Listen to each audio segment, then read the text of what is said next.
Excellence, Monsieur le Premier ministre Narendra Modi, Majesté, Excellence, Monsieur le Président Robert Mugabe, Président de l'Union africaine, chers collègues, chefs d'État et de gouvernement, Madame la Présidente de la Commission de l'Union africaine, Mesdames et Messieurs, je tiens tout d'abord à vous remercier vivement, Monsieur le Premier ministre, pour votre accueil chaleureux à l'occasion de ce 3e sommet Inde-Afrique. L'Inde nous rappellera toujours le combat solidaire que nous avons mené ensemble pour la décolonisation et la solidarité des peuples. Aujourd'hui encore, nous continuons de joindre nos efforts dans le même esprit de solidarité pour relever les défis de notre temps, la paix et la sécurité, le développement et la protection de l'environnement. Ces défis, nous les relèverons ensemble dans un partenariat intelligent, dynamique, durable et mutuellement avantageux. Un partenariat stratégique renforcé et élargi au-delà de l'aide publique.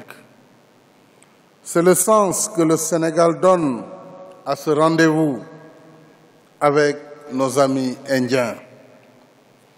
Selon les statistiques, le volume des échanges entre l'Inde et l'Afrique a quasiment doublé ces 5 dernières années pour atteindre environ 72 milliards de dollars en 2014-2015. Dans cette belle performance, le Sénégal apprécie positivement sa coopération avec l'Inde dans des domaines aussi variés que l'agriculture, l'industrie, les mines, le transport, la santé, l'hydraulique rurale et les technologies de l'information et de la communication. Mais je demeure convaincu que nous pouvons faire plus et mieux aujourd'hui que nos pays sont en pleine phase de croissance.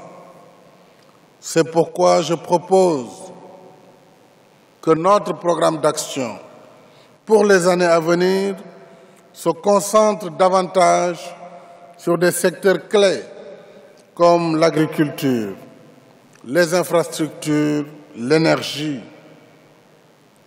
la formation professionnelle et les TIC. Ce sont ces secteurs qui portent la croissance et le développement.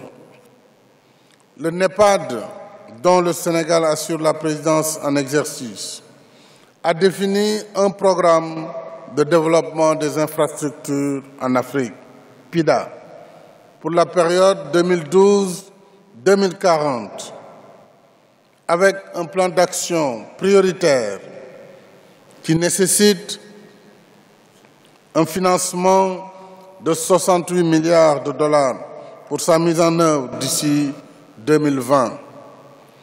Tous les projets prioritaires d'infrastructure du NEPAD, routes, chemins de fer, ponts, centrales électriques et technologies de l'information et de la communication figurent dans l'agenda de Dakar dédié aux actions adoptées au mois de juin 2014. Le défi ici, mesdames et messieurs, c'est de mobiliser les capitaux pour assurer le financement de ces projets continentaux.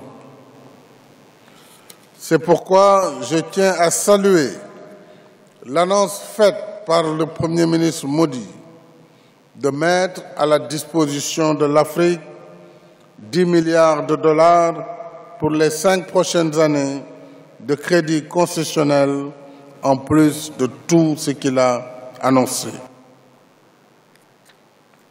Et dans cette phase cruciale pour l'émergence de l'Afrique, Il nous faut promouvoir l'investissement privé et conjuguer nos efforts en développant des mécanismes de financement et de collaboration tels que les PPP, les BOT et des joint ventures avec le secteur privé africain, y compris les PME. Monsieur le Premier ministre, si nous réussissons ensemble ce pari, alors nous pourrons tous être fiers d'avoir traduit une vieille sagesse indienne. Vasudhaiva Kutumbakam. Le monde est une seule famille. Je vous remercie de votre aimable attention.